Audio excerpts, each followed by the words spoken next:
Discipline, at its core, is not a matter of external enforcement. It's not about rules imposed from the outside, nor is it about being pushed by others to do what you ought to do.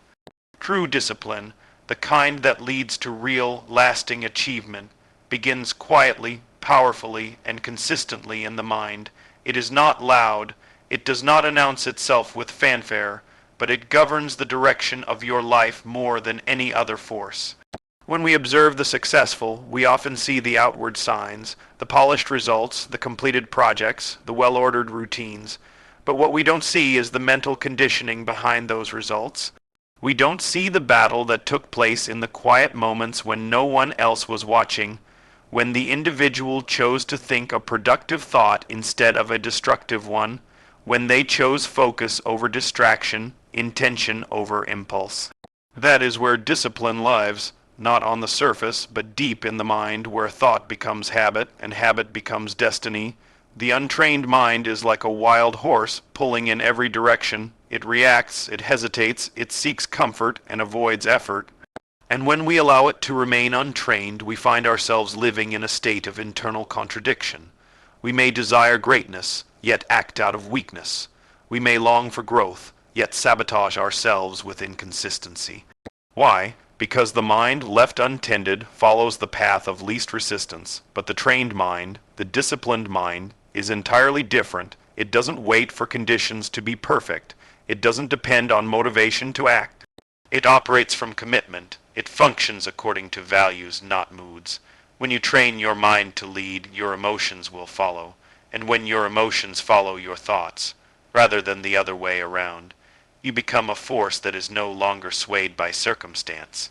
This is the first great realization of mental discipline, that it must begin with thought. Every action you take has its roots in a prior thought.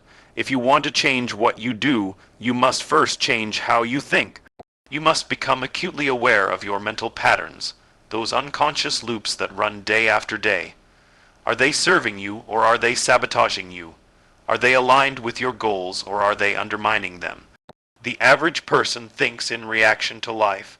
Their thoughts are shaped by what happens around them, the news, other people's opinions, fleeting emotions, but the disciplined person thinks asterisk in advance of life asterisk. They shape their thoughts deliberately, they choose their focus, they plan their responses, they prime their minds for success long before the opportunity ever arrives. That is the essence of mental discipline, premeditated thought, guided by purpose, not by panic. And this discipline doesn't appear overnight. Like any skill, it is developed through repetition. You teach your mind the same way you teach a child.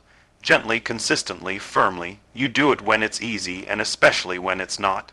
You sit quietly in the morning and choose your thoughts for the day. You catch yourself when you drift and guide yourself back. You build the habit of self-command, and over time that habit becomes your identity. One of the greatest illusions of our time is that success is about working harder. But the truth is, success is about working asterisk, clearer asterisk. It is about training your mind so that your energy, your focus, and your willpower are aligned with what truly matters. Most people are not lazy. They are scattered. They are mentally undisciplined. Their energy leaks through distraction, worry, and meaningless mental chatter.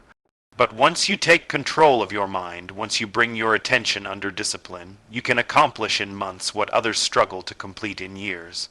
There is no force more powerful than a mind that has been taught to obey a higher vision. The disciplined mind does not argue with itself. It does not entertain doubt for long. It does not negotiate with fear. It simply observes, chooses, and acts, and in doing so, it becomes the foundation for a life of purpose and productivity.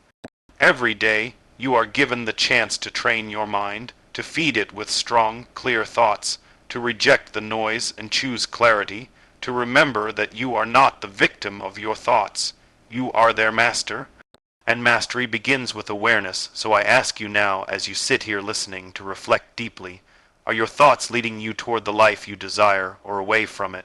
Are you training your mind to support your goals, or allowing it to sabotage your potential? These are not small questions. They are defining ones. And the answers you choose again and again will determine the course of your life. Never forget this. Asterisk the mind, once trained, becomes the most reliable servant of your highest purpose. Asterisk train it well, and it will take you anywhere you want to go. We often underestimate the power of repetition. And yet, repetition is the silent architect of our character. It's the unnoticed sculptor that shapes our lives not in a single sweep, but through the chisel of consistent thought and action. We become, quite literally, what we do over and over again. That's not a poetic statement. It's a principle rooted in the very mechanics of how the human mind operates. The mind, remarkable as it is, thrives on patterns. It finds safety and efficiency in repetition.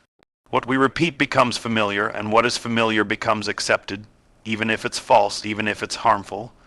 If you wake up each day and silently tell yourself you're not good enough, not capable, not worthy, you might not see the damage right away. But over time, those thoughts etch themselves into your internal narrative. They stop being thoughts and become identity. You begin to behave in ways that align with those quiet declarations, and your life follows suit. Now, this can be a terrifying realization, or a liberating one, because just as negative repetition forms destructive patterns, positive repetition can create an entirely new reality. You can, by deliberate and consistent repetition, build a mindset that not only supports your goals, but becomes the very foundation of who you are. And the beauty of it is that you don't need a special talent to do this. You don't need to be born with unusual intelligence or access to extraordinary resources. You simply need to decide what thoughts are worthy of repetition, and then give them your commitment. You see, discipline is not something we practice occasionally. It's something we live consistently. And the only way to sustain that consistency is through repetition. Not forced, mechanical repetition, but purposeful, intentional reinforcement of the thoughts and habits that lead us toward the life we truly want. Let me offer an image. Think of your mind like a path through a field. The first time you think a new thought, I am capable. For example, it's like walking through tall grass. It feels unfamiliar, maybe uncomfortable. The ground is uneven, you're not sure where it leads, but if you keep walking that same path, if you repeat the thought, strengthen the belief, and act upon it, the grass begins to flatten, the soil compacts. The way becomes clearer. Eventually, you've formed a trail, and over time, that trail becomes the path of least resistance. Your mind, once skeptical, now defaults to the belief you have patiently built. That is the power of repetition, and yet, so many people use this power unconsciously. They rehearse their limitations, they ruminate on past failures, they dwell on what's missing instead of what's possible. And they don't realize that with every repetition, they are strengthening a version of themselves they don't actually want to become. The tragedy is not that people aim too high, and fail, it's that they aim too low and succeed.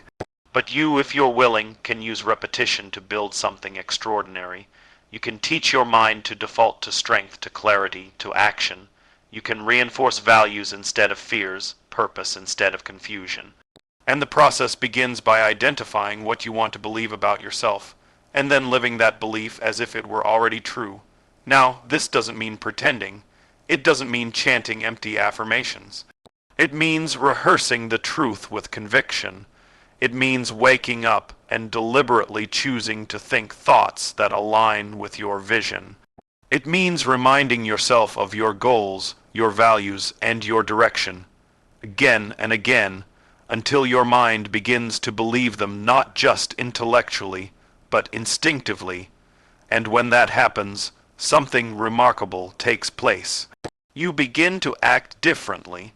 Not because you're forcing it, but because it feels natural.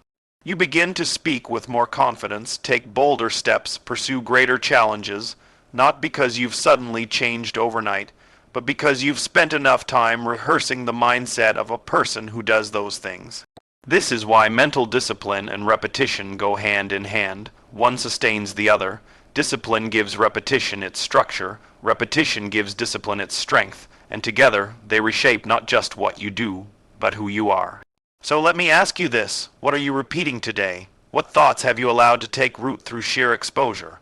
Are they moving you forward or holding you back? Are you using repetition to elevate your life, or to anchor yourself in limitation?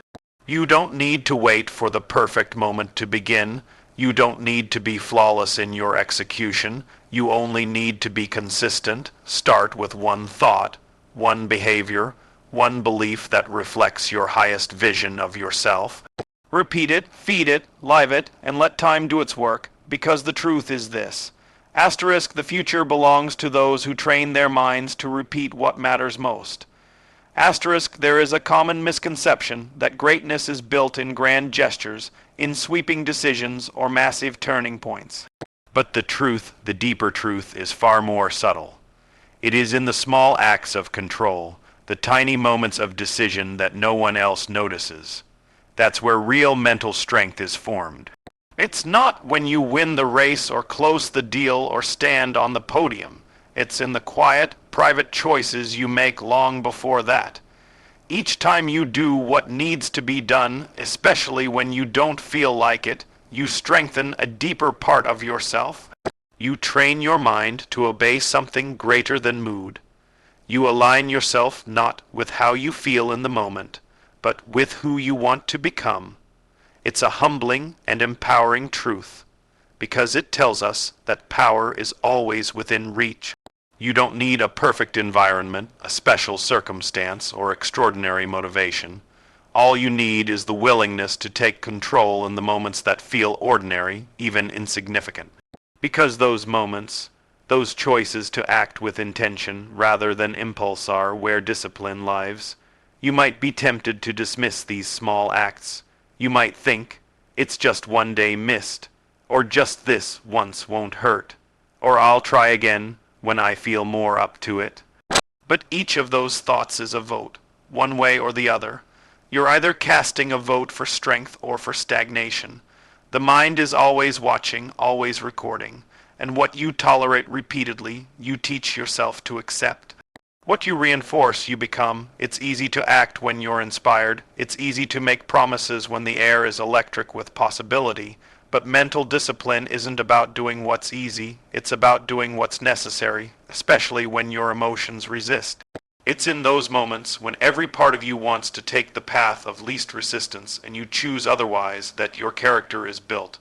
No crowd will cheer you for making your bed on a weary morning. No one will hand you a medal for finishing your work when you're discouraged, but you'll know, you'll feel it, a quiet, unwavering sense of power beginning to rise in you, the power of keeping your word to yourself. And this inner trust is perhaps the greatest reward of all. When you consistently show up, follow through, and meet your own standards, you start to believe in yourself in a way that no external validation could ever match. You stop needing motivation because you've built momentum. You no longer wait for inspiration because you've already chosen your direction. Now, this doesn't mean you'll feel confident every day. It doesn't mean you won't face setbacks. Mental discipline isn't about being perfect. It's about being persistent. You'll fall, yes, you'll falter, but what matters is that you've made a habit of standing back up. You've trained your mind to keep going, not because it's easy, but because it's who you are.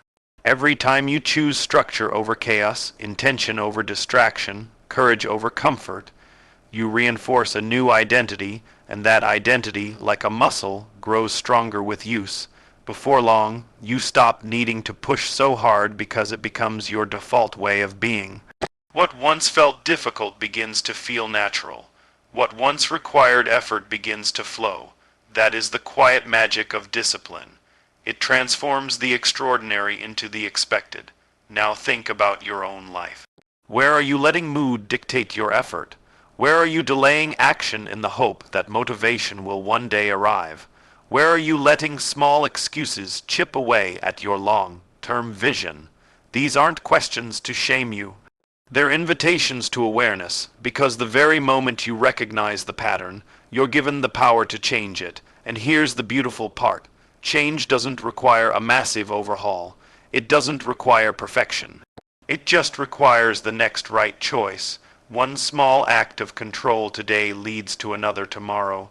Before you know it, your life begins to look very different, not because of a sudden breakthrough, but because you quietly chose to master the invisible moments that others overlook.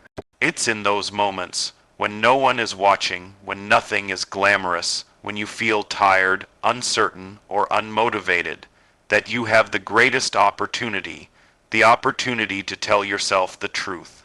To act not from emotion, but from principle. To prove to yourself over and over that you are stronger than you think. So I leave you with this.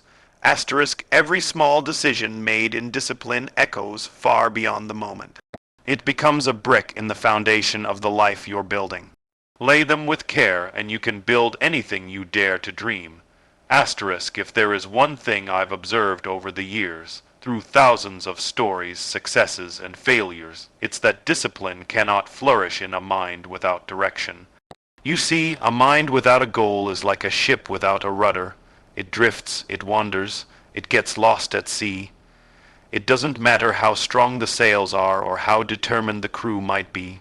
Without direction, movement becomes meaningless. That's why clarity of purpose isn't optional, it's essential. It gives your mental discipline a place to go, a reason to exist. Now, think about this deeply. Why do most people abandon their commitments? Why do they fall short despite motivation, despite opportunity, despite even talent? It's not because they lack ability. It's because they're not anchored to anything specific. They haven't decided with absolute clarity, asterisk, what asterisk they want.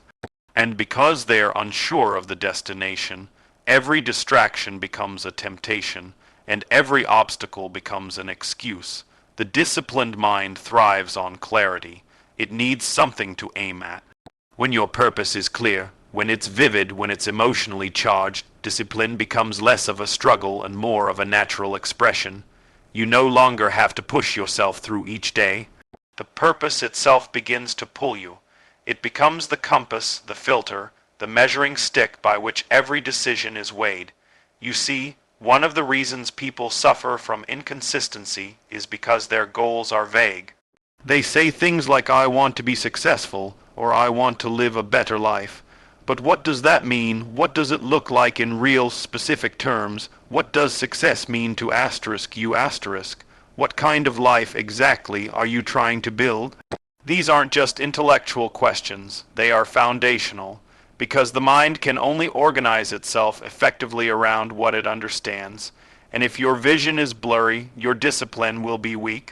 On the other hand, when your vision is sharp, when you know exactly what you're working toward, your mind aligns naturally, the distractions lose their power, the temptations become easier to say no to. You stop living by default and start living by design. This is not just about goals, it's about identity. Clarity of purpose helps you define not only asterisk what asterisk you want, but asterisk who asterisk you must become in order to achieve it. And once you've defined that, you can begin training your mind accordingly. You begin shaping your thoughts, your habits, your routines to serve that purpose. Suddenly, waking up early isn't a punishment. It's a necessity. Saying no to short-term pleasure isn't sacrifice. It's alignment. That's what discipline really is, alignment. It's the daily decision to live in alignment with your highest goals, your deepest values, and your truest vision. But none of that can happen until you get clear. Vague thinking breeds vague results. Precise thinking creates focused, disciplined action. There's another truth here that deserves reflection. When your purpose is clear, setbacks no longer derail you. You interpret them differently. Instead of seeing them as signs that you're failing, you see them as part of the process. You see them as feedback, as necessary obstacles on the path to mastery. And that shift in perspective makes all the difference. It keeps you grounded when things get hard. It keeps you moving when motivation fades, because make no mistake, motivation will fade, it always does, but purpose, that's different. Purpose endures. Purpose is the emotional engine behind discipline. It is what turns daily effort into something meaningful. It's what gives struggle a noble context, and that's why you must protect it, nurture it, and return to it often. Your purpose is not a one-time declaration. It's a relationship. You must revisit it, refine it, connect to it again and again until it becomes embedded in your thoughts, your actions, and your identity. When you do that, when your purpose becomes a part of your discipline, no longer feels forced. It flows from you like water from a spring. So here's the question you must ask yourself again and again. Asterisk, what am I truly working toward? Asterisk, not just in broad, philosophical terms, but in the tangible details of your life. What are you building? Who are you becoming? Why does it matter? These aren't questions for later. They are questions for now, because every day you wait to answer them is another day your discipline drifts. Clarity is power, direction is strength, and once your purpose becomes clear, discipline becomes inevitable. So remember this, asterisk, without purpose, discipline has no legs to stand on, but with purpose it can carry you through anything. Asterisk.